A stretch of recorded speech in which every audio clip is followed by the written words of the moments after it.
بسم اللہ الرحمن الرحیم۔ ہمارے رسالہ علم تصوف کی فصل نمبر 4 ہے ارکان تصوف۔ ارکان رکن کی جمع ہے۔ مشائخ کرام کے نزدیک تصوف کے 4 ارکان ہیں۔ نمبر 1 شریعت، نمبر 2 طریقت، نمبر 3 حقیقت اور نمبر 4 معرفت۔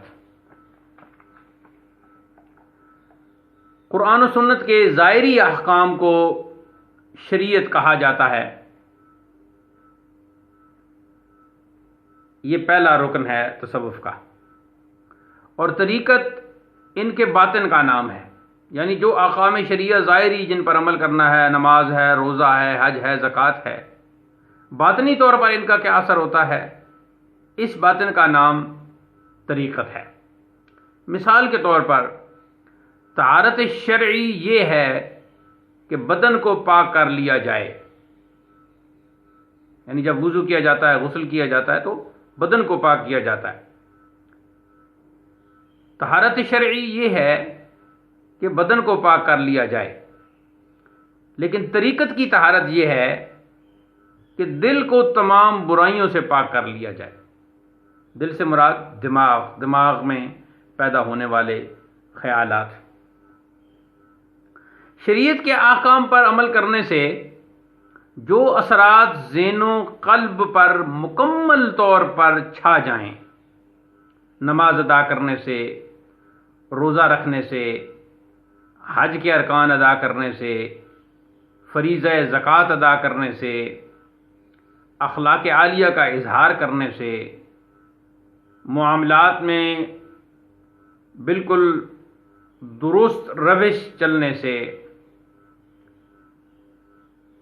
جتنے بھی یہ احکام ہیں شرعی احکام، شریعت کے احکام پر عمل کرنے سے جو اثرات ذہن و قلب پر مکمل طور پر چھا جائیں اور یقین کی دولت حاصل ہو جائے تو اسے حقیقت کہا جاتا ہے۔ شریعت پہلا رکن ہے تصوف کا، شریعت کے احکام ظاہری، قرآن و سنت کے احکام ظاہری پر عمل کرنا۔ تصوف کا دوسرا رکن ہے طریقت، وہ ان احکام کے باطن کا نام ہے، یعنی ایک شرعی طہارت ہے کہ بدن پاک کرنا، اور ایک باطنی طہارت ہے یعنی دل کو برائیوں سے اور برے خیالات سے پاک کرنا۔ اور جب ان شریعت کے احکام پر عمل ہو اور ان کے باطن کو بھی سمجھا جائے، پھر یقین کی دولت نصیب ہو، اطمینان قلبی نصیب ہو، تو اسے حقیقت کہا جاتا ہے۔ اور چوتھا رکن ہے تصوف کا معرفت۔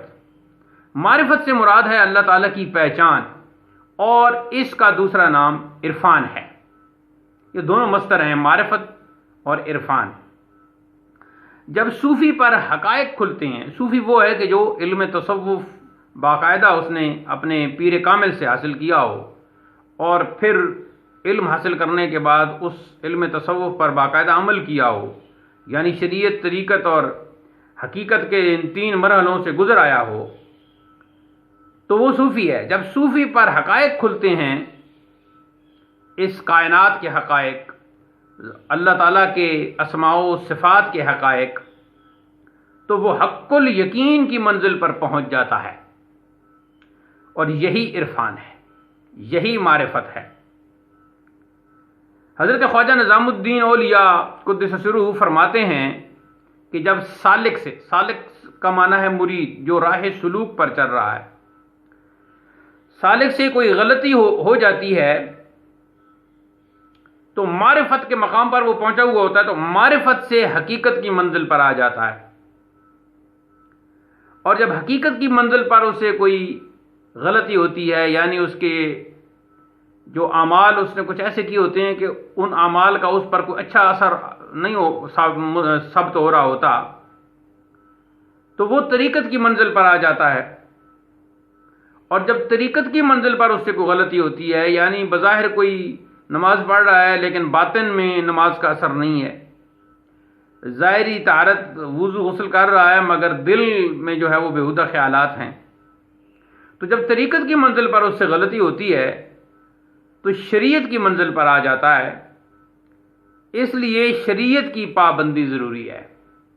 شریعت کی پابندی ہوگی تو پھر طریقت کا مرحلہ طے ہوگا، اور طریقت کے انوار سے دل منور ہوگا تو پھر حقیقت کا ادراک ہوگا، حقیقت کا مرحلہ آئے گا، اور حقیقت سے جب حق الیقین کی تمام منازل طے ہو جائیں گی تو پھر معرفت کا مرحلہ آئے گا. اس لیے پہلی سیڑھی اور تصوف کے ارکان میں سے پہلا رکن شریعت ہے، اور اس کی پابندی ہر بڑے اور ہر چھوٹے پر لازم ہے. وصلی اللہ تعالی علی حبیبی سیدنا و شفیعنا و مولانا محمد وعلی آلہ و صحابہ اجمعین.